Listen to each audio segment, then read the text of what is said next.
ಓಂ ಶಾಂತಿ. ಇಂದಿನ ಪರಮಾತ್ಮನ ಮಹಾವಾಕ್ಯ ಮುರುಳಿ ದಿನಾಂಕ 10/1/2025. ಬಾಪ್ದಾದ ಮಧುಬನ. ಮಧುರ ಮಕ್ಕಳೇ, ಪರಮಾತ್ಮ ತಂದೆ ನಿಮಗೆ ಜ್ಞಾನ ಮತ್ತು ಯೋಗ ಅನ್ನುವ ಪೌಷ್ಟಿಕ ಆಹಾರವನ್ನು ತಿನ್ನಿಸಿ ನಿಮಗೆ ಬಹಳ ಚೆನ್ನಾಗಿ ಪಾಲನೆಯನ್ನು ನೀಡುತ್ತಿದ್ದಾರೆ. ಅಂದ ಮೇಲೆ ನೀವು ಸದಾ ಹರ್ಷಿತ ಮುಖಿಗಳಾಗಿರಬೇಕು ಮತ್ತು ಶ್ರೀಮತದಂತೆ ಎಲ್ಲರಿಗೂ ಪಾಲನೆಯನ್ನು ನೀಡಬೇಕು. ಇಂದಿನ ಪ್ರಶ್ನೆ ಆಗಿದೆ, ಈ ಸಂಗಮ ಯುಗದಲ್ಲಿ ನಿಮ್ಮ ಬಳಿ ಬಹಳಷ್ಟು ಬೆಲೆ ಬಾಳುವಂತಹ ಯಾವ ವಸ್ತು ಇದೆ? ಆ ವಸ್ತುವನ್ನು ನೀವು ಬಹಳಷ್ಟು ರಕ್ಷಣೆ ಮಾಡಿಕೊಳ್ಳಬೇಕು. ಅಂದರೆ ಆ ವಸ್ತುವಿನ ಸಂಪಾಲನೆಯನ್ನು ಬಹಳಷ್ಟು ಮಾಡಬೇಕು. ಉತ್ತರ, ಈ ಸರ್ವೋತ್ತಮ ಬ್ರಾಹ್ಮಣ ಕುಲದಲ್ಲಿ ನಿಮ್ಮ ಈ ಜೀವನ ಬಹಳಷ್ಟು ಅಮೂಲ್ಯ ಆಗಿದೆ. ಆದ್ದರಿಂದ ನಿಮ್ಮ ಈ ಶರೀರವನ್ನು ನೀವು ಅವಶ್ಯವಾಗಿ ಬಹಳಷ್ಟು ರಕ್ಷಣೆ ಮಾಡಿಕೊಳ್ಳಬೇಕು. ಎಂದೂ ಈ ರೀತಿ ತಿಳಿದುಕೊಳ್ಳಬೇಡಿ, ಈ ಶರೀರ ಒಂದು ಮಣ್ಣಿನ ಗೊಂಬೆ ಆಗಿದೆ. ಯಾವಾಗ ಬೇಕಾದರೂ ಎಲ್ಲಿ ಬೇಕಾದರೂ ಈ ಶರೀರ ಸಮಾಪ್ತಿಯಾಗಬಹುದು ಎಂದು ತಿಳಿದುಕೊಳ್ಳಬೇಡಿ. ಈ ಶರೀರದಲ್ಲೇ ನಾವು ಜೀವಂತವಾಗಿ ಇರಬೇಕು. ಅಂದರೆ ಈ ಶರೀರದಲ್ಲೇ ಸಂಗಮ ಯುಗದ ಅಂತ್ಯದವರೆಗೂ ನಾವು ಬದುಕಬೇಕು. ಯಾವುದಾದರೂ ಕಾಯಿಲೆ ಬಂದರೆ ಈ ಶರೀರದಿಂದ ಸಾಕಾಗಿ ಬಿಡಬಾರದು. ಅಂದರೆ ಕಾಯಿಲೆ ಬಂದಾಗ ಈ ಶರೀರ ಸಾಕಾಗಿದೆ, ನಾನು ಈ ಶರೀರವನ್ನು ತ್ಯಾಗ ಮಾಡಿ ಬಿಡಬೇಕು ಎಂದು ವಿಚಾರವನ್ನು ಮಾಡಬಾರದು. ಯಾರು ಶರೀರದಿಂದ ಸಾಕಾಗಿದ್ದಾರೋ, ಯಾರಿಗೆ ಶರೀರ ಕಿರಿಕಿರಿ ಎಂದು ಅನುಭವ ಆಗುತ್ತಿದೆಯೋ ಅಂತವರಿಗೆ ನೀವು ತಿಳಿಸಬೇಕು, ನೀವು ಶಿವ ತಂದೆಯನ್ನು ನೆನಪು ಮಾಡಿ. ಎಷ್ಟು ಜಾಸ್ತಿ ನೀವು ಪರಮಾತ್ಮ ತಂದೆಯನ್ನು ನೆನಪು ಮಾಡುತ್ತೀರೋ ಅಷ್ಟು ನಿಮ್ಮ ಪಾಪ ನಾಶ ಆಗುತ್ತದೆ. ನಾವೀಗ ಪರಮಾತ್ಮ ತಂದೆಯ ಸೇವೆಯನ್ನು ಮಾಡಬೇಕು. ಈಶ್ವರನ ಸೇವೆಯನ್ನು ಮಾಡುವುದಕ್ಕೋಸ್ಕರ ನಾವೀಗ ಬದುಕಿರಬೇಕು. ಅಂದರೆ ಈಶ್ವರನ ಸೇವೆಯನ್ನು ಮಾಡಲು ನಾವು ಜೀವಂತವಾಗಿ ಇರಬೇಕು. ಶಿವ ತಂದೆಯನ್ನು ನಾವು ನೆನಪು ಮಾಡುತ್ತಿರಬೇಕು. ಓಂ ಶಾಂತಿ. ಜ್ಞಾನದ 3ನೇ ನೇತ್ರವನ್ನು ನೀಡುವಂತಹ ಆತ್ಮಿಕ ತಂದೆ ಕುಳಿತು ಆತ್ಮಿಕ ಮಕ್ಕಳಿಗೆ ತಿಳಿಸುತ್ತಾರೆ. ಜ್ಞಾನದ 3ನೇ ನೇತ್ರವನ್ನು ಪರಮಾತ್ಮ ತಂದೆಯನ್ನು ಬಿಟ್ಟು ಬೇರೆ ಯಾರೂ ನಮಗೆ ನೀಡಲು ಸಾಧ್ಯ ಇಲ್ಲ. ಈಗ ಮಕ್ಕಳಾದ ನಿಮಗೆ ಜ್ಞಾನದ 3ನೇ ನೇತ್ರ ಪ್ರಾಪ್ತಿಯಾಗಿದೆ. ಈಗ ಮಕ್ಕಳಾದ ನೀವು ಅರ್ಥ ಮಾಡಿಕೊಂಡಿದ್ದೀರಾ, ಈ ಹಳೆಯ ಜಗತ್ತು ಪರಿವರ್ತನೆ ಆಗುತ್ತದೆ. ಪಾಪ ಮನುಷ್ಯರಿಗೆ ಈ ಮಾತಿನ ಬಗ್ಗೆ ಗೊತ್ತಿಲ್ಲ. ಈ ಜಗತ್ತನ್ನು ಪರಿವರ್ತನೆ ಮಾಡುವಂತವರು ಯಾರಾಗಿದ್ದಾರೆ ಅನ್ನುವುದು ಪಾಪ ಮನುಷ್ಯರಿಗೆ ಗೊತ್ತಿಲ್ಲ. ಮತ್ತು ಈ ಜಗತ್ತು ಹೇಗೆ ಪರಿವರ್ತನೆ ಆಗುತ್ತದೆ ಅನ್ನುವುದೂ ಕೂಡ ಮನುಷ್ಯರಿಗೆ ಗೊತ್ತಿಲ್ಲ. ಏಕೆಂದರೆ ಅವರಿಗೆ ಜ್ಞಾನದ 3ನೇ ನೇತ್ರ ಇಲ್ಲ. ಈಗ ಮಕ್ಕಳಾದ ನಿಮಗೆ ಜ್ಞಾನದ 3ನೇ ನೇತ್ರ ಪ್ರಾಪ್ತಿಯಾಗಿದೆ. ಆ ಜ್ಞಾನದ 3ನೇ ನೇತ್ರದ ಮೂಲಕ ನೀವು ಸೃಷ್ಟಿಯ ಆದಿ ಮಧ್ಯ ಅಂತ್ಯವನ್ನು ಅರ್ಥ ಮಾಡಿಕೊಂಡಿದ್ದೀರಾ. ಇದು ಜ್ಞಾನದ ಸೈಕ್ರೀನ್ ಆಗಿದೆ. ಸೈಕ್ರೀನ್ ನ ಒಂದು ಹನಿ ಕೂಡ ಎಷ್ಟೊಂದು ಮಧುರವಾಗಿರುತ್ತದೆ. ಜ್ಞಾನದ ಒಂದೇ ಒಂದು ಶಬ್ದ ಮನ್ ಮನಾಭವ ಆಗಿದೆ. ಮನ್ ಮನಾಭವ ಅನ್ನುವಂಥದ್ದು ಜ್ಞಾನದ ಒಂದೇ ಒಂದು ಶಬ್ದ ಆಗಿದೆ. ಮನ್ ಮನಾಭವ ಅನ್ನುವ ಜ್ಞಾನದ ಒಂದು ಶಬ್ದ ಎಷ್ಟೊಂದು ಮಧುರ ಆಗಿದೆ. ಸ್ವಯಂ ಅನ್ನು ಆತ್ಮ ಎಂದು ತಿಳಿದುಕೊಂಡು ನೀವು ಪರಮಾತ್ಮ ತಂದೆಯನ್ನು ನೆನಪು ಮಾಡಿ. ಪರಮಾತ್ಮ ತಂದೆ ಶಾಂತಿಧಾಮ ಮತ್ತು ಸುಖಧಾಮದ ಮಾರ್ಗವನ್ನು ತೋರಿಸುತ್ತಿದ್ದಾರೆ. ಪರಮಾತ್ಮ ತಂದೆ ಬಂದಿರುವುದೇ ಮಕ್ಕಳಿಗೆ ಸ್ವರ್ಗದ ಆಸ್ತಿಯನ್ನು ನೀಡುವುದಕ್ಕೋಸ್ಕರ. ಅಂದ ಮೇಲೆ ಮಕ್ಕಳಿಗೆ ಎಷ್ಟೊಂದು ಖುಷಿ ಇರಬೇಕು. ಎಲ್ಲರೂ ಹೇಳುತ್ತಾರೆ ಖುಷಿಯಂತಹ ಪೌಷ್ಟಿಕ ಆಹಾರ ಬೇರೆ ಯಾವುದೂ ಇಲ್ಲ ಎಂದು. ಯಾರು ಸದಾ ಹರ್ಷಿತ ಚಿತ್ತರಾಗಿ ಇರುತ್ತಾರೋ, ಅಂದರೆ ಯಾರು ಸದಾ ಖುಷಿಯಲ್ಲಿ ಇರುತ್ತಾರೋ ಅವರಿಗೋಸ್ಕರ ಖುಷಿ ಅನ್ನುವುದೇ ಒಂದು ಪೌಷ್ಟಿಕ ಆಹಾರ ಆಗಿದೆ. 21 ಜನ್ಮಕ್ಕೋಸ್ಕರ ಖುಷಿಯಲ್ಲಿ ಇರಲು ಇದು ಬಹಳ ಶಕ್ತಿಶಾಲಿ ಆದಂತಹ ಪೌಷ್ಟಿಕ ಆಹಾರ ಆಗಿದೆ. ಈ ಪೌಷ್ಟಿಕ ಆಹಾರವನ್ನು ನೀವು ಸದಾ ಒಬ್ಬರು ಇನ್ನೊಬ್ಬರಿಗೆ ತಿನ್ನಿಸುತ್ತಿರಬೇಕು. ಖುಷಿ ಅನ್ನುವ ಪೌಷ್ಟಿಕ ಆಹಾರವನ್ನು ಒಬ್ಬರು ಇನ್ನೊಬ್ಬರಿಗೆ ತಿನ್ನಿಸಬೇಕು. ಖುಷಿ ಅನ್ನುವ ಪೌಷ್ಟಿಕ ಆಹಾರವನ್ನು ಒಬ್ಬರು ಇನ್ನೊಬ್ಬರಿಗೆ ತಿನ್ನಿಸುವುದೇ ಒಬ್ಬರು ಇನ್ನೊಬ್ಬರಿಗೆ ಬಹಳ ಚೆನ್ನಾಗಿ ಪಾಲನೆಯನ್ನು ನೀಡುವುದಾಗಿದೆ. ಮನುಷ್ಯರಿಗೆ ಎಂದು ಖುಷಿ ಅನ್ನುವ ಆಹಾರವನ್ನು ತಿನ್ನಿಸಿ ಪಾಲನೆಯನ್ನು ನೀಡಲು ಸಾಧ್ಯ ಇಲ್ಲ. ಈಗ ಮಕ್ಕಳಾದ ನೀವು ಶ್ರೀಮತದಂತೆ ನಡೆದು ಎಲ್ಲರಿಗೂ ಆತ್ಮಿಕ ಪಾಲನೆಯನ್ನು ನೀಡುತ್ತೀರಾ. ಸತ್ಯವಾದ ಖುಷಿಯ ಸಮಾಚಾರ ಅಂದರೆ ಯಾರಿಗಾದರೂ ಪರಮಾತ್ಮ ತಂದೆಯ ಪರಿಚಯವನ್ನು ನೀಡುವುದಾಗಿದೆ. ಪರಮಾತ್ಮ ತಂದೆಯ ಪರಿಚಯವನ್ನು ನೀಡುವುದೇ ಸತ್ಯವಾಗಿಯೂ ಖುಷಿಯ ಸಮಾಚಾರವನ್ನು ತಿಳಿಸುವುದಾಗಿದೆ.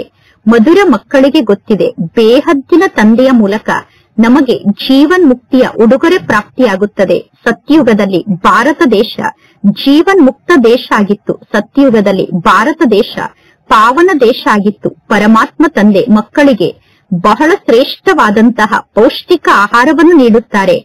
ಆದ್ದರಿಂದ ಅತೀಂದ್ರಿಯ ಸುಖದ ಬಗ್ಗೆ ಕೇಳಬೇಕು ಅಂದರೆ ಗೋಪ ಗೋಪಿಕೆಯರನ್ನು ಕೇಳಿ ಎಂದು ಗಾಯನ ಇದೆ. ಈ ಜ್ಞಾನ ಮತ್ತು ಯೋಗ ಅನ್ನುವಂಥದ್ದು ಎಷ್ಟೊಂದು ಫಸ್ಟ್ ಕ್ಲಾಸ್ ಆದಂತಹ ಅದ್ಭುತವಾದ ಪೌಷ್ಟಿಕ ಆಹಾರ ಆಗಿದೆ. ಮತ್ತು ಪರಮಾತ್ಮ ತಂದೆ ತಿಳಿಸುತ್ತಾರೆ, ಈ ಜ್ಞಾನ ಮತ್ತು ಯೋಗ ಅನ್ನುವಂತಹ ಅದ್ಭುತವಾದ ಪೌಷ್ಟಿಕ ಆಹಾರ ಕೇವಲ ಒಬ್ಬ ಆತ್ಮಿಕ ಸರ್ಜನಾದಂತಹ ಪರಮಾತ್ಮ ತಂದೆಯ ಬಳಿ ಇದೆ. ಬೇರೆ ಯಾರಿಗೂ ಕೂಡ ಜ್ಞಾನ ಮತ್ತು ಯೋಗ ಅನ್ನುವಂತಹ ಪೌಷ್ಟಿಕ ಆಹಾರದ ಬಗ್ಗೆ ಗೊತ್ತಿಲ್ಲ. ಪರಮಾತ್ಮ ತಂದೆ ತಿಳಿಸುತ್ತಾರೆ, ಮಧುರ ಮಕ್ಕಳೇ, ನಿಮಗೋಸ್ಕರ ಅಂಗೈಯಲ್ಲೇ ಸ್ವರ್ಗವನ್ನು ಉಡುಗೊರೆಯಾಗಿ ತೆಗೆದುಕೊಂಡು ಬಂದಿದ್ದೇನೆ ಎಂದು. ಮುಕ್ತಿ ಮತ್ತು ಜೀವನ್ ಮುಕ್ತಿ ಅನ್ನುವ ಈ ಉಡುಗೊರೆ ಕೇವಲ ನನ್ನ ಬಳಿ ಇರುತ್ತದೆ ಎಂದು ಪರಮಾತ್ಮ ತಂದೆ ತಿಳಿಸುತ್ತಾರೆ. ಕಲ್ಪ ಕಲ್ಪದಲ್ಲೂ ನಾನು ಬಂದು ನಿಮಗೆ ಮುಕ್ತಿ ಮತ್ತು ಜೀವನ್ ಮುಕ್ತಿ ಅನ್ನುವ ಉಡುಗೊರೆಯನ್ನು ನೀಡುತ್ತೇನೆ. ಪುನಃ ರಾವಣ ಈ ಉಡುಗೊರೆಯನ್ನು ನಿಮ್ಮಿಂದ ಕಿತ್ತುಕೊಳ್ಳುತ್ತಾನೆ. ಅಂದ ಮೇಲೆ ಈಗ ಮಕ್ಕಳಿಗೆ ಎಷ್ಟೊಂದು ಅಪಾರ ಖುಷಿಯ ನಶೆ ಏರಿರಬೇಕು. ನಿಮಗೆ ಗೊತ್ತಿದೆ, ಒಬ್ಬ ಪರಮಾತ್ಮ ತಂದೆ ನಮಗೆ ತಂದೆ ಆಗಿದ್ದಾರೆ ಮತ್ತು ಪರಮಾತ್ಮ ತಂದೆ ನಮಗೆ ಟೀಚರ್ ಆಗಿದ್ದಾರೆ ಮತ್ತು ಪರಮಾತ್ಮ ತಂದೆ ಸತ್ಯ ಸತ್ಯ ಸದ್ಗುರು ಆಗಿದ್ದಾರೆ. ಆ ಪರಮಾತ್ಮ ತಂದೆ ನಮ್ಮನ್ನು ಜೊತೆಗೇ ಕರೆದುಕೊಂಡು ಹೋಗುತ್ತಾರೆ. ಅತಿ ಪ್ರೀತಿಯ ಪರಮಾತ್ಮ ತಂದೆಯ ಮೂಲಕ ನಮಗೆ ವಿಶ್ವದ ರಾಜ್ಯಭಾಗ್ಯ ಸಿಗುತ್ತದೆ. ಪರಮಾತ್ಮ ತಂದೆಯ ಮೂಲಕ ವಿಶ್ವದ ರಾಜ್ಯಭಾಗ್ಯ ಸಿಗುತ್ತದೆ ಅಂದ ಮೇಲೆ ಇದೇನು ಕಡಿಮೆ ಮಾತಲ್ಲ. ಮಕ್ಕಳು ಸದಾ ಹರ್ಷಿತರಾಗಿ ಇರಬೇಕು. ಈ ಈಶ್ವರೀಯ ವಿದ್ಯಾರ್ಥಿ ಜೀವನ ಬಹಳ ಒಳ್ಳೆಯ ಜೀವನ ಆಗಿದೆ. Godly student life is the best life ಎಂದು ಕರೆಯಲಾಗುತ್ತದೆ. ವಿದ್ಯಾರ್ಥಿ ಜೀವನ ಬಹಳ ಒಳ್ಳೆಯ ಜೀವನ ಅನ್ನುವುದು ಈ ಸಮಯದ ಗಾಯನ ಆಗಿದೆ. ಪುನಃ ಹೊಸ ಜಗತ್ತಿನಲ್ಲಿ ನೀವು ಸದಾ ಖುಷಿಯನ್ನು ಆಚರಣೆ ಮಾಡುತ್ತೀರಾ ಅಂದರೆ ಹೊಸ ಜಗತ್ತಿನಲ್ಲಿ ಸದಾ ಖುಷಿಯಲ್ಲಿ ಇರುತ್ತೀರಾ. ಸತ್ಯ ಸತ್ಯವಾದ ಖುಷಿಯನ್ನು ಯಾವಾಗ ಆಚರಣೆ ಮಾಡಲಾಗುತ್ತದೆ ಅನ್ನುವುದು ಜಗತ್ತಿನಲ್ಲಿ ಯಾರಿಗೂ ಗೊತ್ತಿಲ್ಲ. ಮನುಷ್ಯರಿಗೆ ಸತ್ಯುಗದ ಜ್ಞಾನ ಇಲ್ಲ. ಅಂದ ಮೇಲೆ ಜನ ಈ ಕಲಿಯುಗದಲ್ಲೇ ಖುಷಿಯನ್ನು ಆಚರಣೆ ಮಾಡುತ್ತಿರುತ್ತಾರೆ. ಆದರೆ ಈ ಹಳೆಯ ತಮೋ ಪ್ರಧಾನ ಜಗತ್ತಿನಲ್ಲಿ ಖುಷಿ ಎಲ್ಲಿಂದ ಬರಲು ಸಾಧ್ಯ? ಈ ಕಲಿಯುಗದಲ್ಲಿ ಎಲ್ಲರೂ ಅಯ್ಯೋ ಅಯ್ಯೋ ಎಂದು ಕೂಗುತ್ತಿರುತ್ತಾರೆ. ಈ ಕಲಿಯುಗ ಎಷ್ಟೊಂದು ದುಃಖದ ಜಗತ್ತಾಗಿದೆ. ಪರಮಾತ್ಮ ತಂದೆ ಮಕ್ಕಳಾದ ನಿಮಗೆ ಎಷ್ಟೊಂದು ಸಹಜ ಮಾರ್ಗವನ್ನು ತೋರಿಸುತ್ತಾರೆ. ಗೃಹಸ್ಥ ವ್ಯವಹಾರದಲ್ಲಿ ಇದ್ದರೂ ಕೂಡ ನೀವು ಕಮಲ ಪುಷ್ಪದ ಸಮಾನ ಆಗಿರಬೇಕು. ಉದ್ಯೋಗ ವ್ಯವಹಾರ ಮುಂತಾದದ್ದನ್ನು ಮಾಡುತ್ತಿದ್ದರೂ ಕೂಡ ತಂದೆಯಾದ ನನ್ನನ್ನು ನೀವು ನೆನಪು ಮಾಡುತ್ತಿರಬೇಕು. ಹೇಗೆ ಜಗತ್ತಿನಲ್ಲಿ ಪ್ರಿಯತಮ ಮತ್ತು ಪ್ರಿಯತಮಿಯರು ಇರುತ್ತಾರೆ, ಅವರು ಒಬ್ಬರು ಇನ್ನೊಬ್ಬರನ್ನು ನೆನಪು ಮಾಡುತ್ತಿರುತ್ತಾರೆ. ಲೌಕಿಕ ಜಗತ್ತಿನ ಪ್ರಿಯತಮ ಪ್ರಿಯತಮೆಯರು ಒಬ್ಬರು ಇನ್ನೊಬ್ಬರಿಗೆ ಪ್ರೇಮಿಗಳಾಗಿರುತ್ತಾರೆ. ಪ್ರಿಯತಮೆಗೆ ಪ್ರಿಯತಮ ಪ್ರೇಮಿಯಾದರೆ ಪ್ರಿಯತಮನಿಗೆ ಪ್ರಿಯತಮೆ ಪ್ರೇಮಿಯಾಗಿರುತ್ತಾರೆ. ಇಲ್ಲಿ ಅಂತಹ ಮಾತಿಲ್ಲ. ಇಲ್ಲಿ ಎಲ್ಲರಿಗೂ ಒಬ್ಬ ಪರಮಾತ್ಮ ತಂದೆ ಪ್ರಿಯತಮ ಆಗಿದ್ದಾರೆ. ಆ ಒಬ್ಬ ಪ್ರಿಯತಮನಿಗೆ ನೀವೆಲ್ಲರೂ ಅನೇಕ ಜನ್ಮದಿಂದ ಪ್ರಿಯತಮೆಯರಾಗಿದ್ದೀರಾ. ಪರಮಾತ್ಮ ತಂದೆ ಎಂದೂ ಕೂಡ ನಮ್ಮ ಪ್ರಿಯತಮೆ ಆಗುವುದಿಲ್ಲ. ಪರಮಾತ್ಮ ತಂದೆ ಎಂದೂ ನಮ್ಮ ಪ್ರೇಮಿ ಆಗುವುದಿಲ್ಲ.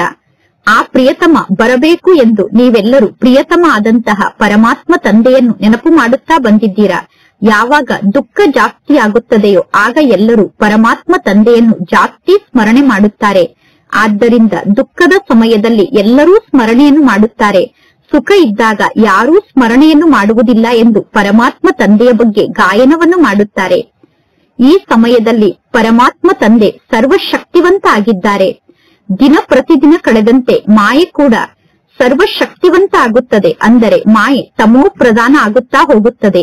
ಆದ್ದರಿಂದ ಈಗ ಪರಮಾತ್ಮ ತಂದೆ ತಿಳಿಸುತ್ತಾರೆ, ಮಧುರ ಮಕ್ಕಳೇ, ಆತ್ಮ ಅಭಿಮಾನಿಗಳಾಗಿ ಸ್ವಯಂವನ್ನು ಆತ್ಮ ಎಂದು ತಿಳಿದುಕೊಂಡು ತಂದೆಯಾದ ನನ್ನನ್ನು ನೀವು ನೆನಪು ಮಾಡಿ ಮತ್ತು ಜೊತೆ ಜೊತೆಗೆ ದೈವಿ ಗುಣವನ್ನು ಧಾರಣೆ ಮಾಡಿಕೊಳ್ಳಿ. ನೀವೀಗ ಈ ಲಕ್ಷ್ಮೀ ನಾರಾಯಣರ ಸಮಾನ ಆಗುತ್ತಿದ್ದೀರಾ. ನೀವು ತಂದೆಯನ್ನು ನೆನಪು ಮಾಡಿದರೆ, ದೈವಿ ಗುಣವನ್ನು ಧಾರಣೆ ಮಾಡಿಕೊಂಡರೆ ನೀವು ಲಕ್ಷ್ಮೀ ನಾರಾಯಣರ ಸಮಾನ ಆಗುತ್ತೀರಾ. ಈ ಶಿಕ್ಷಣದಲ್ಲಿ ಪರಮಾತ್ಮ ತಂದೆಯ ನೆನಪೇ ಮುಖ್ಯ ಆಗಿದೆ. ಸರ್ವಶ್ರೇಷ್ಠ ತಂದೆಯಾದ ಪರಮಾತ್ಮ ತಂದೆಯನ್ನು ಬಹಳಷ್ಟು ಪ್ರೀತಿಯಿಂದ ಸ್ನೇಹದಿಂದ ನೆನಪು ಮಾಡಬೇಕು. ಪರಮಾತ್ಮ ತಂದೆ ಸರ್ವಶ್ರೇಷ್ಠ ತಂದೆ ಆಗಿದ್ದಾರೆ. ಹೊಸ ಜಗತ್ತನ್ನು ಸ್ಥಾಪನೆ ಮಾಡುವಂತವರು ಪರಮಾತ್ಮ ತಂದೆ ಆಗಿದ್ದಾರೆ. ಪರಮಾತ್ಮ ತಂದೆ ತಿಳಿಸುತ್ತಾರೆ, ಮಕ್ಕಳಾದ ನಿಮ್ಮನ್ನು ವಿಶ್ವಕ್ಕೆ ಮಾಲೀಕರನ್ನಾಗಿ ಮಾಡಲು ನಾನು ಬಂದಿದ್ದೇನೆ. ಆದ್ದರಿಂದ ನೀವು ತಂದೆಯಾದ ನನ್ನನ್ನು ನೆನಪು ಮಾಡಿ. ತಂದೆಯಾದ ನನ್ನನ್ನು ನೀವು ನೆನಪು ಮಾಡಿದರೆ ನಿಮ್ಮ ಅನೇಕ ಜನ್ಮದ ಪಾಪ ನಾಶ ಆಗುತ್ತದೆ.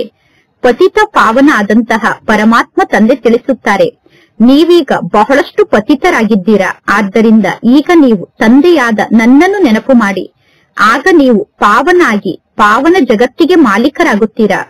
ಪತಿತ ಪಾವನ ಆದಂತಹ ಪರಮಾತ್ಮ ತಂದೆಯನ್ನು ಎಲ್ಲರೂ ಕೂಗಿ ಕರೆಯುತ್ತಾರೆ. ಈಗ ಪರಮಾತ್ಮ ತಂದೆ ಬಂದಿದ್ದಾರೆ ಅಂದ ಮೇಲೆ ನಾವು ಅವಶ್ಯವಾಗಿ ಪಾವನ ಆಗಬೇಕು. ಪರಮಾತ್ಮ ತಂದೆ ದುಃಖಹರ್ತ ಸುಖಕರ್ತ ಆಗಿದ್ದಾರೆ. ಅವಶ್ಯವಾಗಿ ಸತ್ಯಯುಗದಲ್ಲಿ ಪಾವನ ಜಗತ್ತು ಇತ್ತು. ಅಂದ ಮೇಲೆ ಪಾವನ ಜಗತ್ತಿನಲ್ಲಿ ಎಲ್ಲರೂ ಸುಖಿಗಳಾಗಿದ್ದರು. ಈಗ ಪರಮಾತ್ಮ ತಂದೆ ಪುನಃ ತಿಳಿಸುತ್ತಾರೆ, ಮಕ್ಕಳೇ, ಶಾಂತಿಧಾಮ ಮತ್ತು ಸುಖಧಾಮವನ್ನು ನೆನಪು ಮಾಡುತ್ತಾ ಇರಿ. ಈಗ ಇದು ಸಂಗಮ ಯುಗ ಆಗಿದೆ. ಅಂಬಿಗ ಆದಂತಹ ಪರಮಾತ್ಮ ತಂದೆ ನಿಮ್ಮನ್ನು ಈ ದಡದಿಂದ ಆ ದಡಕ್ಕೆ ಕರೆದುಕೊಂಡು ಹೋಗುತ್ತಾರೆ. ನೌಕೆ ಕೇವಲ ಒಂದಷ್ಟೇ ಇಲ್ಲ, ಇಡೀ ಜಗತ್ತೇ ಒಂದು ಬಹಳ ದೊಡ್ಡ ಹಡಗಾಗಿದೆ. ಪರಮಾತ್ಮ ತಂದೆ ಇಷ್ಟು ದೊಡ್ಡ ಹಡಗನ್ನು ಪಾರು ಮಾಡುತ್ತಾರೆ. ಮಧುರ ಮಕ್ಕಳಾದ ನೀವು ಈಗ ಎಷ್ಟೊಂದು ಖುಷಿಯಲ್ಲಿ ಇರಬೇಕು. ಈಗ ನಿಮಗೆ ಬಹಳಷ್ಟು ಖುಷಿಯಾಗಬೇಕು. ನಿಮಗೋಸ್ಕರ ಸದಾ ಖುಷಿಯೇ ಖುಷಿ ಇದೆ. ಬೇಹದ್ದಿನ ತಂದೆ ನಮಗೆ ಶಿಕ್ಷಣವನ್ನು ಕಲಿಸುತ್ತಿದ್ದಾರೆ. ವಾಹ, ಪರಮಾತ್ಮ ತಂದೆ ನನಗೆ ಶಿಕ್ಷಣವನ್ನು ಕಲಿಸುತ್ತಾರೆ ಅನ್ನುವ ಶಬ್ದವನ್ನು ಎಂದಾದರೂ ಕೇಳಿದ್ದೀರಾ? ಅಥವಾ ಇಂತಹ ಶಿಕ್ಷಣವನ್ನು ಎಲ್ಲಾದರೂ ನೀವು ಕಲಿತಿದ್ದೀರೇನು? ಭಗವಾನ್ ವಾಚಾಗಿದೆ, ಆತ್ಮಿಕ ಮಕ್ಕಳಾದ ನಿಮಗೆ ನಾನು ರಾಜಯೋಗವನ್ನು ಕಲಿಸುತ್ತಿದ್ದೇನೆ. ಅಂದ ಮೇಲೆ ನೀವು ಸಂಪೂರ್ಣ ರಾಜಯೋಗವನ್ನು ಕಲಿಯಬೇಕು ಮತ್ತು ಪರಮಾತ್ಮ ತಂದೆ ನೀಡುತ್ತಿರುವಂತಹ ಜ್ಞಾನವನ್ನು ಧಾರಣೆ ಮಾಡಿಕೊಳ್ಳಬೇಕು. ಈಗ ನೀವು ಸಂಪೂರ್ಣವಾಗಿ ಶಿಕ್ಷಣವನ್ನು ಕಲಿಯಬೇಕು. ಶಿಕ್ಷಣವನ್ನು ಕಲಿಯುವ ಮಾತಿನಲ್ಲಿ ಮಕ್ಕಳು ಸದಾ ನಂಬರ್ ವಾರ್ ಆಗಿರುತ್ತಾರೆ. ಅಂದ ಮೇಲೆ ನೀವೀಗ ಸ್ವಯಂ ಅನ್ನು ನೋಡಿಕೊಳ್ಳಿ. ನಾನು ಉತ್ತಮ ಆತ್ಮನಾಗಿದ್ದೇನೋ, ಮಧ್ಯಮ ಆತ್ಮನಾಗಿದ್ದೇನೋ ಅಥವಾ ಕನಿಷ್ಠ ಆತ್ಮನಾಗಿದ್ದೇನೋ ಎಂದು ಪರಮಾತ್ಮ ತಂದೆ ತಿಳಿಸುತ್ತಾರೆ. ಸ್ವಯಂ ಅನ್ನು ನೋಡಿಕೊಳ್ಳಿ. ನಾನು ಶ್ರೇಷ್ಠ ಪದವಿಯನ್ನು ಪಡೆದುಕೊಳ್ಳಲು ಯೋಗ್ಯನಾಗಿದ್ದೇನಾ ಎಂದು ನಿಮ್ಮನ್ನು ನೀವು ನೋಡಿಕೊಳ್ಳಿ. ನಾನು ಆತ್ಮಿಕ ಸೇವೆಯನ್ನು ಮಾಡುತ್ತಿದ್ದೇನಾ ಎಂದು ಸ್ವಯಂ ಅನ್ನು ನೋಡಿಕೊಳ್ಳಿ. ಏಕೆಂದರೆ ಪರಮಾತ್ಮ ತಂದೆ ತಿಳಿಸುತ್ತಾರೆ, ಮಕ್ಕಳೇ, ಸೇವಾದಾರಿಗಳಾಗಿ ಒಬ್ಬ ತಂದೆಯನ್ನೇ ಅನುಕರಣೆ ಮಾಡಿ. ನಿಮ್ಮ ಸೇವೆಯನ್ನು ಮಾಡುವುದಕ್ಕೋಸ್ಕರ ನಾನೀಗ ಬಂದಿದ್ದೇನೆ ಎಂದು ಪರಮಾತ್ಮ ತಂದೆ ತಿಳಿಸುತ್ತಾರೆ. ಪರಮಾತ್ಮ ತಂದೆ ಪ್ರತಿದಿನ ಮಕ್ಕಳ ಸೇವೆಯನ್ನು ಮಾಡುತ್ತಾರೆ. ಸೇವೆಯನ್ನು ಮಾಡುವುದಕ್ಕೋಸ್ಕರ ಪರಮಾತ್ಮ ತಂದೆ ಈ ಬ್ರಹ್ಮನ ರಥವನ್ನು ಆಧಾರವಾಗಿ ತೆಗೆದುಕೊಂಡಿದ್ದಾರೆ. ಕೆಲವೊಮ್ಮೆ ಪರಮಾತ್ಮ ತಂದೆಯ ರಥ ಆದಂತಹ ಬ್ರಹ್ಮ ತಂದೆಯ ಶರೀರಕ್ಕೆ ಕಾಯಿಲೆ ಬರುತ್ತದೆ. ಕಾಯಿಲೆ ಬಂದಾಗ ಪರಮಾತ್ಮ ತಂದೆ ಈ ಬ್ರಹ್ಮನ ತನುವಿನಲ್ಲಿ ಕುಳಿತು ಮುರುಳಿಯನ್ನು ಬರೆಯುತ್ತಾರೆ. ಬ್ರಹ್ಮ ತಂದೆಗೆ ಕಾಯಿಲೆ ಬಂದಾಗ ಪರಮಾತ್ಮ ತಂದೆ ಬ್ರಹ್ಮನ ಮುಖದ ಮೂಲಕ ಜ್ಞಾನವನ್ನು ಹೇಳಲು ಸಾಧ್ಯ ಆಗುವುದಿಲ್ಲ.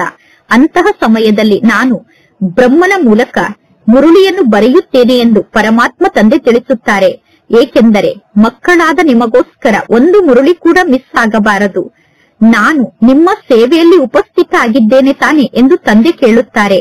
ಇದು ಆತ್ಮಿಕ ಸೇವೆ ಆಗಿದೆ. ಅಂದ ಮೇಲೆ ಮಕ್ಕಳಾದ ನೀವೂ ಕೂಡ ಪರಮಾತ್ಮ ತಂದೆಯ ಸೇವೆಯಲ್ಲಿ ತೊಡಗಿಬಿಡಬೇಕು. ನಾವೆಲ್ಲರೂ ಪರಮಾತ್ಮ ತಂದೆಯ ಸೇವೆಯಲ್ಲಿ ಉಪಸ್ಥಿತ ಆಗಿದ್ದೇವೆ. ಅಂದರೆ ನಾವೆಲ್ಲರೂ ಗಾಡ್ ಫಾದರ್ನ ಸೇವೆಯಲ್ಲಿ ಉಪಸ್ಥಿತ ಆಗಿದ್ದೇವೆ. ಯಾರು ಚೆನ್ನಾಗಿ ಪುರುಷಾರ್ಥವನ್ನು ಮಾಡುತ್ತಾರೋ ಮತ್ತು ಚೆನ್ನಾಗಿ ಸೇವೆಯನ್ನು ಮಾಡುತ್ತಾರೋ ಅಂತವರಿಗೆ ಮಹಾವೀರರು ಎಂದು ಕರೆಯಲಾಗುತ್ತದೆ. ನೋಡಿ, ಯಾರು ಮಹಾವೀರರಾಗಿದ್ದಾರೆ, ಯಾರು ಪರಮಾತ್ಮ ತಂದೆಯ ಆದೇಶದಂತೆ ನಡೆಯುತ್ತಿದ್ದಾರೆ ಎಂದು ನೀವೇ ನೋಡಿ. ಪರಮಾತ್ಮ ತಂದೆಯ ಆಜ್ಞೆ ಆಗಿದೆ. ಸ್ವಯಂ ಅನ್ನು ಆತ್ಮ ಎಂದು ತಿಳಿದುಕೊಂಡು ಅನ್ಯರನ್ನು ಸೋದರ ಆತ್ಮರ ದೃಷ್ಟಿಯಿಂದ ನೋಡಿ. ಸ್ವಯಂ ಅನ್ನು ಆತ್ಮ ಎಂದು ತಿಳಿದುಕೊಂಡು ಸೋದರರನ್ನೇ ನೋಡಿ. ಈ ಶರೀರವನ್ನು ಮರೆತು ಬಿಡಿ. ಪರಮಾತ್ಮ ತಂದೆ ಎಂದೂ ಶರೀರವನ್ನು ನೋಡುವುದಿಲ್ಲ. ನಾನು ಆತ್ಮವನ್ನೇ ನೋಡುತ್ತೇನೆ ಎಂದು ಪರಮಾತ್ಮ ತಂದೆ ತಿಳಿಸುತ್ತಾರೆ.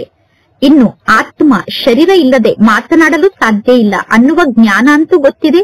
ನಾನೀಗ ಈ ಬ್ರಹ್ಮನ ತನುವಿನಲ್ಲಿ ಬಂದಿದ್ದೇನೆ. ಈ ಬ್ರಹ್ಮನ ಶರೀರವನ್ನು ನಾನು ಲೋನಾಗಿ ತೆಗೆದುಕೊಂಡಿದ್ದೇನೆ ಎಂದು ಪರಮಾತ್ಮ ತಂದೆ ತಿಳಿಸುತ್ತಾರೆ. ಶರೀರದ ಜೊತೆಗೆ ಆತ್ಮ ಶಿಕ್ಷಣವನ್ನು ಕಲಿಯಲು ಸಾಧ್ಯ. ಶರೀರದಲ್ಲಿ ಇದ್ದಾಗ ಮಾತ್ರ ಆತ್ಮ ಶಿಕ್ಷಣವನ್ನು ಕಲಿಯಲು ಸಾಧ್ಯ. ಪರಮಾತ್ಮ ತಂದೆ ಈ ಬ್ರಹ್ಮನ ಭ್ರುಕುಟಿಯಲ್ಲಿ ಕುಳಿತಿದ್ದಾರೆ. ಈ ಬ್ರಹ್ಮನ ಭ್ರುಕುಟಿ ಅಂದರೆ ಅಕಾಲ ಸಿಂಹಾಸನ ಆಗಿದೆ. ಆತ್ಮ ಅಕಾಲ ಮೂರ್ತಿಯಾಗಿದೆ. ಆತ್ಮ ಎಂದೂ ಸೈಜ್ನಲ್ಲಿ ಸಣ್ಣದು ಅಥವಾ ದೊಡ್ಡದು ಆಗುವುದಿಲ್ಲ. ಶರೀರ ಸೈಜ್ನಲ್ಲಿ ಸಣ್ಣದು ದೊಡ್ಡದು ಆಗುತ್ತದೆ. ಪರಮಾತ್ಮ ತಂದೆ ತಿಳಿಸುತ್ತಾರೆ, ಎಲ್ಲರ ಆತ್ಮ ಭೃಕುಟಿ ಅನ್ನುವ ಸಿಂಹಾಸನದಲ್ಲೇ ಕುಳಿತಿದೆ. ಜಗತ್ತಿನಲ್ಲಿ ಎಷ್ಟೆಲ್ಲಾ ಜನ ಆತ್ಮರಿದ್ದಾರೋ ಎಲ್ಲರೂ ಶರೀರದ ಭೃಕುಟಿ ಅನ್ನುವ ಸಿಂಹಾಸನದಲ್ಲೇ ಕುಳಿತಿದ್ದಾರೆ. ಎಲ್ಲರ ಶರೀರ ಭಿನ್ನ ಭಿನ್ನ ಪ್ರಕಾರದ್ದಾಗಿರುತ್ತದೆ. ಕೆಲವರಿಗೆ ಪುರುಷರ ಅಕಾಲ ಸಿಂಹಾಸನ ಸಿಕ್ಕಿದೆ, ಕೆಲವರು ಪುರುಷರ ಅಕಾಲ ಸಿಂಹಾಸನದಲ್ಲಿ ಕುಳಿತಿದ್ದಾರೆ, ಕೆಲವರು ಸ್ತ್ರೀ ಅನ್ನುವ ಶರೀರದ ಅಕಾಲ ಸಿಂಹಾಸನದಲ್ಲಿ ಕುಳಿತಿದ್ದಾರೆ, ಇನ್ನು ಕೆಲವರು ಮಕ್ಕಳ ಶರೀರದ ಅಕಾಲ ಸಿಂಹಾಸನದಲ್ಲಿ ಕುಳಿತಿದ್ದಾರೆ. ಪರಮಾತ್ಮ ತಂದೆ ಕುಳಿತು ಮಕ್ಕಳಿಗೆ ಆತ್ಮಿಕ ಡ್ರಿಲ್ ಅನ್ನು ಕಲಿಸುತ್ತಾರೆ. ಯಾವಾಗ ನೀವು ಅನ್ಯರ ಜೊತೆಗೆ ಮಾತನಾಡುತ್ತೀರೋ ಆಗ ಮೊದಲು ಸ್ವಯಂ ಅನ್ನು ಆತ್ಮ ಎಂದು ತಿಳಿದುಕೊಳ್ಳಿ. ಆತ್ಮನಾದ ನಾನು ನನ್ನ ಇಂತಹ ಸೋದರ ಆತ್ಮನ ಜೊತೆಗೆ ಮಾತನಾಡುತ್ತಿದ್ದೇನೆ ಎಂದು ತಿಳಿದುಕೊಂಡು ಅನ್ಯರ ಜೊತೆಗೆ ಮಾತನಾಡಿ. ಪರಮಾತ್ಮ ತಂದೆಯ ಸಂದೇಶವನ್ನು ನಾನೀಗ ಇಂತಹ ಸೋದರ ಆತ್ಮನಿಗೆ ನೀಡುತ್ತಿದ್ದೇನೆ, ಶಿವ ತಂದೆಯನ್ನು ನೆನಪು ಮಾಡಿ ಅನ್ನುವ ಸಂದೇಶವನ್ನು ಇವರಿಗೆ ನೀಡುತ್ತಿದ್ದೇನೆ ಅನ್ನುವ ಸ್ಮೃತಿ ಇರಲಿ. ತಂದೆಯ ನೆನಪಿನ ಮೂಲಕ ಆತ್ಮದ ಕಲ್ಮಶ ಸಮಾಪ್ತಿಯಾಗುತ್ತದೆ. ಚಿನ್ನದಲ್ಲಿ ಯಾವಾಗ ಕಲ್ಮಶ ಸೇರಿಕೊಳ್ಳುತ್ತದೆಯೋ ಆಗ ಚಿನ್ನದ ಬೆಲೆ ಕಡಿಮೆ ಆಗುತ್ತದೆ. ಆತ್ಮರಾದ ನಿಮ್ಮಲ್ಲೂ ಕೂಡ ವಿಕಾರದ ಕಲ್ಮಶ ಸೇರಿಕೊಂಡಿರುವ ಕಾರಣ ನೀವು ಬೆಲೆಯಿಲ್ಲದಂತಹ ಆತ್ಮರಾಗಿದ್ದೀರಾ. ಈಗ ಪುನಃ ನೀವು ಪಾವನರಾಗಬೇಕು. ಆತ್ಮರಾದ ನೀವು ಈಗ ಜ್ಞಾನದ 3ನೇ ನೇತ್ರವನ್ನು ಪ್ರಾಪ್ತಿ ಮಾಡಿಕೊಂಡಿದ್ದೀರಾ. ಈಗ ಆತ್ಮರಾದ ನಿಮಗೆ ಜ್ಞಾನದ 3ನೇ ನೇತ್ರ ಸಿಕ್ಕಿದೆ. ಈ ನೇತ್ರದ ಮೂಲಕ ನೀವು ನಿಮ್ಮ ಸೋದರರನ್ನು ನೋಡಿ. ಸ್ವಯಂ ಅನ್ನು ಆತ್ಮ ಎಂದು ತಿಳಿದುಕೊಂಡು ಸೋದರ ಆತ್ಮರನ್ನು ನೋಡಿದಾಗ ಕರ್ಮೇಂದ್ರಿಯ ಚಂಚಲ ಆಗುವುದಿಲ್ಲ. ರಾಜ್ಯ ಭಾಗ್ಯವನ್ನು ಪಡೆದುಕೊಳ್ಳಬೇಕು, ವಿಶ್ವಕ್ಕೆ ಮಾಲೀಕರಾಗಬೇಕು ಅಂದ ಮೇಲೆ ಸ್ವಯಂ ಅನ್ನು ಆತ್ಮ ಎಂದು ತಿಳಿದುಕೊಂಡು ಸೋದರ ಆತ್ಮರನ್ನು ನೋಡುವಂತಹ ಪರಿಶ್ರಮವನ್ನು ಪಡಬೇಕು. ಎಲ್ಲರೂ ನನ್ನ ಸೋದರ ಆತ್ಮರಾಗಿದ್ದಾರೆ ಎಂದು ತಿಳಿದುಕೊಂಡು ಸೋದರ ಆತ್ಮರಿಗೆ ಜ್ಞಾನವನ್ನು ನೀಡಿ. ಎಲ್ಲರೂ ನನ್ನ ಸೋದರ ಆತ್ಮರು ಎಂದು ತಿಳಿದುಕೊಂಡು ಜ್ಞಾನವನ್ನು ನೀಡಿದರೆ ಎಲ್ಲರೂ ನನ್ನ ಸೋದರರು ಅನ್ನುವ ಅಭ್ಯಾಸ ಪಕ್ಕಾ ಆಗಿಬಿಡುತ್ತದೆ. ಸತ್ಯವಾಗಿಯೂ ನೀವೇ ಸೋದರ ಆತ್ಮರಾಗಿದ್ದೀರಾ. ಪರಮಾತ್ಮ ತಂದೆ ಮೇಲಿನಿಂದ ಈ ಸೃಷ್ಟಿಗೆ ಬಂದಿದ್ದಾರೆ. ಆತ್ಮರಾದ ನೀವು ಕೂಡ ಮೇಲಿನಿಂದ ಈ ಸೃಷ್ಟಿಗೆ ಬಂದಿದ್ದೀರಾ. ಪರಮಾತ್ಮ ತಂದೆ ಮಕ್ಕಳ ಸಹಿತ ಸೇವೆಯನ್ನು ಮಾಡುತ್ತಿದ್ದಾರೆ. ಅಂದರೆ ಪರಮಾತ್ಮ ತಂದೆ ಮಕ್ಕಳ ಜೊತೆಗೆ ಸೇವೆಯನ್ನು ಮಾಡುತ್ತಿದ್ದಾರೆ. ಸೇವೆಯನ್ನು ಮಾಡುವುದಕ್ಕೋಸ್ಕರ ಪರಮಾತ್ಮ ತಂದೆ ಮಕ್ಕಳಿಗೆ ಧೈರ್ಯವನ್ನು ನೀಡುತ್ತಾರೆ. ಸೇವೆಯನ್ನು ಮಾಡುವಂತಹ ಸಾಹಸವನ್ನು ತಂದೆ ಮಕ್ಕಳಲ್ಲಿ ತುಂಬುತ್ತಾರೆ. ಸಾಹಸ ಮಕ್ಕಳದ್ದು, ಸಹಯೋಗ ಪರಮಾತ್ಮ ತಂದೆಯದ್ದು. ಮಕ್ಕಳಾದ ನೀವು ಸಾಹಸವನ್ನು ಮಾಡಿದಾಗ ಪರಮಾತ್ಮ ತಂದೆ ಸಹಯೋಗವನ್ನು ನೀಡುತ್ತಾರೆ. ಅಂದ ಮೇಲೆ ಪರಮಾತ್ಮ ತಂದೆಯ ನೆನಪಿನಲ್ಲಿ ಸ್ಥಿತ ಆಗುವಂತಹ ಅಭ್ಯಾಸವನ್ನು ಮಾಡಿಕೊಳ್ಳಬೇಕು. ಅಂದರೆ ಸಾಹಸವುಳ್ಳವರಾಗಿ ತಂದೆಯ ಸೇವೆಯನ್ನು ಮಾಡುವಂತಹ ಅಭ್ಯಾಸವನ್ನು ಮಾಡಿಕೊಳ್ಳಬೇಕು. ಆತ್ಮನಾದ ನಾನು ನನ್ನ ಸೋದರ ಆತ್ಮನಿಗೆ ಶಿಕ್ಷಣವನ್ನು ಕಲಿಸುತ್ತಿದ್ದೇನೆ ಅನ್ನುವ ಸ್ಮೃತಿ ಇರಬೇಕು. ಆತ್ಮವೇ ಶಿಕ್ಷಣವನ್ನು ಕಲಿಯುತ್ತದೆ. ಈ ಜ್ಞಾನಕ್ಕೆ ಆತ್ಮಿಕ ಜ್ಞಾನ ಎಂದು ಕರೆಯಲಾಗುತ್ತದೆ. ಆತ್ಮಿಕ ತಂದೆಯ ಮೂಲಕ ಈ ಜ್ಞಾನ ನಮಗೆ ಪ್ರಾಪ್ತಿಯಾಗುತ್ತದೆ. ಸಂಗಮ ಯುಗದಲ್ಲಿ ಪರಮಾತ್ಮ ತಂದೆ ಬಂದು ಮಕ್ಕಳಾದ ನಮಗೆ ಈ ಜ್ಞಾನವನ್ನು ನೀಡುತ್ತಾರೆ. ಸ್ವಯಂ ಅನ್ನು ಆತ್ಮ ಎಂದು ತಿಳಿದುಕೊಳ್ಳಿ ಎಂದು ಪರಮಾತ್ಮ ತಂದೆ ನಮಗೆ ಜ್ಞಾನವನ್ನು ನೀಡುತ್ತಾರೆ. ಆತ್ಮರಾದ ನೀವು ಅಶರೀರಿಯಾಗಿ ಈ ಜಗತ್ತಿಗೆ ಬಂದಿದ್ದೀರಿ. ಇಲ್ಲಿಗೆ ಬಂದ ನಂತರ ನೀವು ಶರೀರವನ್ನು ಧಾರಣೆ ಮಾಡಿಕೊಂಡು 84 ಜನ್ಮದ ಪಾತ್ರವನ್ನು ಅಭಿನಯ ಮಾಡಿದ್ದೀರಾ. ನೀವೀಗ ಪುನಃ ವಾಪಸ್ ಮನೆಗೆ ಹೋಗಬೇಕು. ಆದ್ದರಿಂದ ಸ್ವಯಂ ಅನ್ನು ಆತ್ಮ ಎಂದು ತಿಳಿದುಕೊಂಡು ಎಲ್ಲರೂ ನನ್ನ ಸೋದರ ಆತ್ಮರು ಅನ್ನುವ ದೃಷ್ಟಿಯಿಂದ ಅನ್ಯರನ್ನು ನೋಡಬೇಕು. ಎಲ್ಲರೂ ನನ್ನ ಸೋದರ ಆತ್ಮರು ಅನ್ನುವ ದೃಷ್ಟಿಯಿಂದ ಅನ್ಯರನ್ನು ನೋಡುವುದಕ್ಕೋಸ್ಕರ ಪರಿಶ್ರಮವನ್ನು ಪಡಬೇಕು. ನೀವೀಗ ಸ್ವಯಂಗೋಸ್ಕರ ಸ್ವಯಂ ಪರಿಶ್ರಮವನ್ನು ಪಡಬೇಕು. ಅನ್ಯರು ಏನನ್ನಾದರೂ ಮಾಡಲಿ, ಅನ್ಯರು ಹೇಗಾದರೂ ಇರಲಿ, ನಮಗೇನಾಗುತ್ತದೆ? Charity begins at home. ಅಂದರೆ ಮನೆಯೇ ಮೊದಲ ಪಾಠಶಾಲೆ. ಅಂದರೆ ಮೊದಲು ಸ್ವಯಂ ಅನ್ನು ಆತ್ಮ ಎಂದು ತಿಳಿದುಕೊಂಡು ನಿಮ್ಮ ಸೋದರ ಆತ್ಮರಿಗೆ ಜ್ಞಾನವನ್ನು ತಿಳಿಸಿ. ಆಗ ಜ್ಞಾನದ ಬಾಣ ಚೆನ್ನಾಗಿ ನಾಟುತ್ತದೆ. ಜ್ಞಾನದ ಬಾಣದಲ್ಲಿ ಹರಿತವನ್ನು ತುಂಬಿಕೊಳ್ಳಬೇಕು. ನೀವು ಪರಿಶ್ರಮವನ್ನು ಪಟ್ಟಾಗ ಶ್ರೇಷ್ಠ ಪದವಿಯನ್ನು ಪಡೆದುಕೊಳ್ಳುತ್ತೀರಾ. ಈ ಜ್ಞಾನ ಮಾರ್ಗದಲ್ಲಿ ನೀವು ಸ್ವಲ್ಪ ಸಹನೆಯನ್ನು ಮಾಡಿಕೊಳ್ಳಬೇಕಾಗುತ್ತದೆ. ಯಾವಾಗ ಯಾರಾದರೂ ಉಲ್ಟಾ ಸುಲ್ಟಾ ಮಾತನ್ನು ಮಾತನಾಡುತ್ತಾರೋ ಆಗ ನೀವು ಸುಮ್ಮನೆ ಇರಬೇಕು. ನೀವು ಸುಮ್ಮನೆ ಇದ್ದರೆ ಅನ್ಯರು ಏನನ್ನು ಮಾಡಲು ಸಾಧ್ಯ? 2 ಕೈ ಸೇರಿದಾಗ ಚಪ್ಪಾಳೆಯನ್ನು ತಟ್ಟಲು ಸಾಧ್ಯ. ಅನ್ಯರು ಕ್ರೋಧಕ್ಕೆ ವಶಾಗಿ ಮಾತನಾಡಿದಾಗ, ಉಲ್ಟಾ ಸುಲ್ಟಾ ಮಾತನ್ನು ಮಾತನಾಡಿದಾಗ ನೀವು ಅವರಿಗೆ ಪ್ರತಿಕ್ರಿಯೆಯನ್ನು ನೀಡಿದರೆ ಅಲ್ಲಿ ಚಪ್ಪಾಳೆ ತಟ್ಟಲಾಗುತ್ತದೆ. ಅಂದರೆ ಒಂದು ಮುಖದ ಮೂಲಕ ಒಬ್ಬರು ಚಪ್ಪಾಳೆಯನ್ನು ತಟ್ಟಿದಾಗ ಇನ್ನೊಬ್ಬರು ಸುಮ್ಮನೆ ಇದ್ದರೆ ಅವರೂ ಕೂಡ ಸುಮ್ಮನೆ ಆಗಿಬಿಡುತ್ತಾರೆ. ಅನ್ಯರು ಅಲ್ಲಸಲ್ಲದ ಮಾತನ್ನು ಮಾತನಾಡಿದಾಗ ನೀವು ಸುಮ್ಮನೆ ಇದ್ದರೆ ಅನ್ಯರೂ ಕೂಡ ಸುಮ್ಮನಾಗುತ್ತಾರೆ. ಚಪ್ಪಾಳೆಯನ್ನು ತಟ್ಟುವುದನ್ನು ನೋಡಿ ನೀವು ಚಪ್ಪಾಳೆಯನ್ನು ತಟ್ಟಿದರೆ ಶಬ್ದ ಜಾಸ್ತಿಯಾಗುತ್ತದೆ. ಅಂದರೆ ಅನ್ಯರು ಮುಖದ ಮೂಲಕ ಚಪ್ಪಾಳೆಯನ್ನು ತಟ್ಟಿದರೆ, ಕ್ರೋಧವನ್ನು ಮಾಡಿದರೆ ಅವರನ್ನು ನೋಡಿ ನೀವು ಕ್ರೋಧಕ್ಕೆ ವಶಾಗಿ ಮುಖದ ಮೂಲಕ ಚಪ್ಪಾಳೆಯನ್ನು ತಟ್ಟಿದರೆ ಶಬ್ದ ಜಾಸ್ತಿಯಾಗುತ್ತದೆ. ಈಗ ಮಕ್ಕಳಾದ ನೀವು ಒಬ್ಬರು ಇನ್ನೊಬ್ಬರ ಕಲ್ಯಾಣವನ್ನು ಮಾಡಬೇಕು. ಪರಮಾತ್ಮ ತಂದೆ ತಿಳಿಸುತ್ತಾರೆ, ಮಕ್ಕಳೇ ಸದಾ ಖುಷಿಯಲ್ಲಿ ಇರಬೇಕು ಎಂದು ನೀವು ಬಯಸಿದರೆ ಮನ್ಮನಾಭವ ಸ್ಥಿತಿಯಲ್ಲಿ ಸ್ಥಿತಾಗಿ ಸ್ವಯಂವನ್ನು ಆತ್ಮ ಎಂದು ತಿಳಿದುಕೊಂಡು ಪರಮಾತ್ಮ ತಂದೆಯನ್ನು ನೆನಪು ಮಾಡಿ. ನೀವು ಎಲ್ಲರನ್ನೂ ಕೂಡ ಆತ್ಮರು ಅನ್ನುವ ದೃಷ್ಟಿಯಿಂದ ನೋಡಿ. ಅಂದರೆ ಎಲ್ಲರೂ ನನ್ನ ಸೋದರರಾಗಿದ್ದಾರೆ ಎಂದು ಸೋದರತ್ವದ ದೃಷ್ಟಿಯಿಂದ ಅನ್ಯರನ್ನು ನೋಡಿ. ಈಗ ಮಕ್ಕಳಾದ ನೀವು ಆತ್ಮಿಕ ಯಾತ್ರೆಯಲ್ಲಿ ಸ್ಥಿತ ಆಗುವಂತಹ ಅಭ್ಯಾಸವನ್ನು ಮಾಡಿಕೊಳ್ಳಬೇಕು. ಆತ್ಮಿಕ ಯಾತ್ರೆಯಲ್ಲಿ ಸ್ಥಿತ ಆದರೆ ನಿಮಗೇ ಲಾಭ ಆಗುತ್ತದೆ. ಇದು ನಿಮ್ಮ ಲಾಭದ ಮಾತಾಗಿದೆ. ಪರಮಾತ್ಮ ತಂದೆ ನೀಡಿರುವ ಶಿಕ್ಷಣವನ್ನು ನಿಮ್ಮ ಸೋದರ ಆತ್ಮರಿಗೆ ನೀಡಬೇಕು. ಆತ್ಮರಾದ ನಿಮಗೆ ನಾನು ಜ್ಞಾನವನ್ನು ನೀಡುತ್ತಿದ್ದೇನೆ, ನಾನು ಆತ್ಮವನ್ನೇ ನೋಡುತ್ತೇನೆ ಎಂದು ಪರಮಾತ್ಮ ತಂದೆ ತಿಳಿಸುತ್ತಾರೆ. ಮನುಷ್ಯರು ಮನುಷ್ಯರ ಜೊತೆಗೆ ಮಾತನಾಡುತ್ತಾರೆ. ಮನುಷ್ಯರು ಮನುಷ್ಯರ ಜೊತೆಗೆ ಮಾತನಾಡುವಾಗ ಮುಖವನ್ನೇ ನೋಡುತ್ತಾರೆ. ನೀವು ಆತ್ಮದ ಜೊತೆಗೆ ಮಾತನಾಡುತ್ತೀರಾ ಅಂದ ಮೇಲೆ ನೀವು ಆತ್ಮವನ್ನೇ ನೋಡಬೇಕು. ಬಲೆ ಶರೀರದ ಮೂಲಕ ನೀವು ಜ್ಞಾನವನ್ನು ನೀಡುತ್ತೀರಾ. ಆದರೆ ಈ ಜ್ಞಾನ ಮಾರ್ಗದಲ್ಲಿ ಶರೀರದ ಅಭಿಮಾನವನ್ನು ಸಮಾಪ್ತಿ ಮಾಡಿಕೊಳ್ಳಬೇಕು. ಆತ್ಮರಾದ ನೀವೀಗ ತಿಳಿದುಕೊಂಡಿದ್ದೀರಾ ಪರಮಾತ್ಮ ತಂದೆ ನಮಗೆ ಜ್ಞಾನವನ್ನು ನೀಡುತ್ತಿದ್ದಾರೆ ಎಂದು. ಪರಮಾತ್ಮ ತಂದೆ ನಮಗೆ ಜ್ಞಾನವನ್ನು ನೀಡುತ್ತಿದ್ದಾರೆ ಎಂದು ಆತ್ಮರಾದ ನೀವು ಅರ್ಥ ಮಾಡಿಕೊಂಡಿದ್ದೀರಾ. ಪರಮಾತ್ಮ ತಂದೆ ತಿಳಿಸುತ್ತಾರೆ, ನಾನು ಆತ್ಮವನ್ನೇ ನೋಡುತ್ತೇನೆ. ಆತ್ಮ ಹೇಳುತ್ತದೆ, ನಾನು ಪರಮಾತ್ಮ ತಂದೆಯನ್ನು ನೋಡುತ್ತಿದ್ದೇನೆ ಎಂದು. ನೀವೀಗ ಪರಮಾತ್ಮ ತಂದೆಯ ಮೂಲಕ ಜ್ಞಾನವನ್ನು ಪಡೆದುಕೊಳ್ಳುತ್ತಿದ್ದೀರಾ. ಇದಕ್ಕೆ ಆತ್ಮಿಕ ಜ್ಞಾನ ಎಂದು ಕರೆಯಲಾಗುತ್ತದೆ. ಇದಕ್ಕೆ ಆತ್ಮಿಕ ಜ್ಞಾನವನ್ನು ಕೊಡುವುದು ಮತ್ತು ತೆಗೆದುಕೊಳ್ಳುವುದು ಎಂದು ಕರೆಯಲಾಗುತ್ತದೆ. ಆತ್ಮರಾದ ನೀವು ಆತ್ಮರ ಜೊತೆಗೆ ಆತ್ಮಿಕ ಜ್ಞಾನವನ್ನು ಕೊಡುವುದು ಮತ್ತು ತೆಗೆದುಕೊಳ್ಳುವುದನ್ನು ಮಾಡುತ್ತೀರಾ. ಆತ್ಮದಲ್ಲೇ ಜ್ಞಾನ ಇದೆ. ಆತ್ಮಕ್ಕೆ ಜ್ಞಾನವನ್ನು ನೀಡಬೇಕು. ಜ್ಞಾನ ಅನ್ನುವ ಖಡ್ಗದಲ್ಲಿ ಹರಿತ ಇರಬೇಕು. ಜ್ಞಾನ ಅನ್ನುವ ಖಡ್ಗದಲ್ಲಿ ಇಲ್ಲಿ ಹರಿತ ತುಂಬುತ್ತಿದೆ. ಯಾವಾಗ ಜ್ಞಾನ ಅನ್ನುವ ಖಡ್ಗದಲ್ಲಿ ಹರಿತ ಜಾಸ್ತಿ ಆಗುತ್ತದೆಯೋ ಆಗ ನೀವು ಯಾರಿಗಾದರೂ ಜ್ಞಾನವನ್ನು ತಿಳಿಸಿದರೆ ಅವರಿಗೆ ತಕ್ಷಣ ಜ್ಞಾನದ ಬಾಣ ನಾಟುತ್ತದೆ. ಪರಮಾತ್ಮ ತಂದೆ ತಿಳಿಸುತ್ತಾರೆ, ನೀವು ಅಭ್ಯಾಸವನ್ನು ಮಾಡಿ ನೋಡಿ, ನಂತರ ನಿಮ್ಮ ಜ್ಞಾನದ ಬಾಣ ಅನ್ಯರಿಗೆ ನಾಟುತ್ತದೆ. ನೀವೀಗ ಇಂತಹ ಹೊಸ ಅಭ್ಯಾಸವನ್ನು ಮಾಡಿಕೊಳ್ಳಬೇಕು. ಆಗ ಶರೀರದ ಅಭಿಮಾನ ಸಮಾಪ್ತಿಯಾಗಿ ಬಿಡುತ್ತದೆ. ಆತ್ಮ ಎಂದು ತಿಳಿದುಕೊಳ್ಳುವ ಅಭ್ಯಾಸವನ್ನು ಮಾಡಿಕೊಂಡರೆ, ಆತ್ಮವನ್ನೇ ನೋಡುವ ಅಭ್ಯಾಸವನ್ನು ಮಾಡಿಕೊಂಡರೆ ಮಾಯೆಯ ಬಿರುಗಾಳಿ ಕಡಿಮೆ ಬರುತ್ತದೆ. ಆಗ ನಿಮ್ಮ ಮನಸ್ಸಿನಲ್ಲಿ ಕೆಟ್ಟ ಸಂಕಲ್ಪ ಬರುವುದಿಲ್ಲ. ಆಗ ನಿಮ್ಮ ದೃಷ್ಟಿ ಅಪವಿತ್ರ ದೃಷ್ಟಿ ಆಗುವುದಿಲ್ಲ. ಆತ್ಮನಾದ ನಾನು 84 ಜನ್ಮದ ಚಕ್ರದಲ್ಲಿ ಬಂದಿದ್ದೇನೆ. ಈಗ ನಾಟಕ ಪೂರ್ಣ ಆಗಿದೆ. ನಾನೀಗ ಪರಮಾತ್ಮ ತಂದೆಯನ್ನೇ ನೆನಪು ಮಾಡಬೇಕು. ನೆನಪಿನ ಮೂಲಕ ತಮೋ ಪ್ರಧಾನರಿಂದ ನಾವು ಸತೋ ಪ್ರಧಾನರಾಗಿ ಸತೋ ಪ್ರಧಾನ ಜಗತ್ತಿಗೆ ಮಾಲೀಕರಾಗುತ್ತೇವೆ. ಇದು ಎಷ್ಟೊಂದು ಸಹಜ ಮಾತಾಗಿದೆ. ಪರಮಾತ್ಮ ತಂದೆಗೆ ಗೊತ್ತಿದೆ. ಮಕ್ಕಳಿಗೆ ಜ್ಞಾನದ ಶಿಕ್ಷಣವನ್ನು ನೀಡುವುದೇ ನನ್ನ ಪಾತ್ರ ಆಗಿದೆ. ಜ್ಞಾನವನ್ನು ನೀಡುವುದೇನು ಹೊಸ ಮಾತಲ್ಲ. ಇದ್ಯಾವುದೂ ಹೊಸ ಮಾತಲ್ಲ.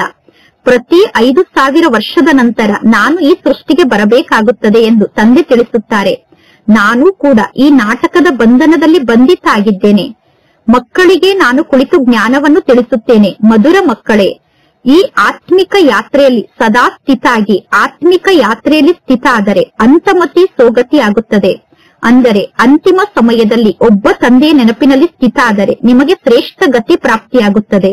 ಇದು ಅಂತಿಮ ಸಮಯ ಆಗಿದೆ. ತಂದೆಯಾದ ನನ್ನೊಬ್ಬನನ್ನೇ ನೀವು ನೆನಪು ಮಾಡಿ, ಆಗ ನಿಮಗೆ ಸದ್ಗತಿ ಪ್ರಾಪ್ತಿಯಾಗುತ್ತದೆ. ನೆನಪಿನ ಯಾತ್ರೆಯ ಮೂಲಕ ನಿಮ್ಮ ಫೌಂಡೇಶನ್ ಶಕ್ತಿಶಾಲಿ ಆಗುತ್ತದೆ.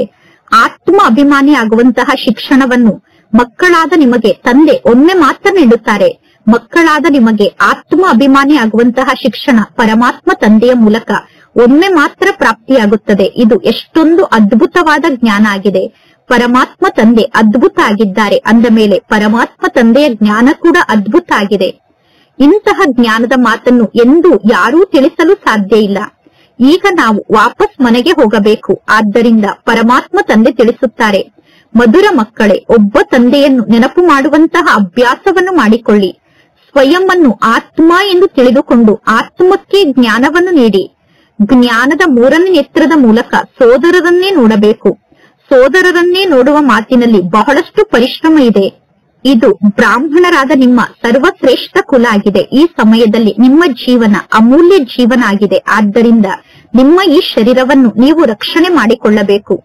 ನೀವು ತಮೋ ಪ್ರಧಾನರಾಗಿರುವ ಕಾರಣ ನಿಮ್ಮ ಶರೀರದ ಆಯಸ್ಸು ಕೂಡ ಕಡಿಮೆ ಆಗಿಬಿಟ್ಟಿದೆ. ಈಗ ನೀವು ಎಷ್ಟು ಜಾಸ್ತಿ ಸಮಯ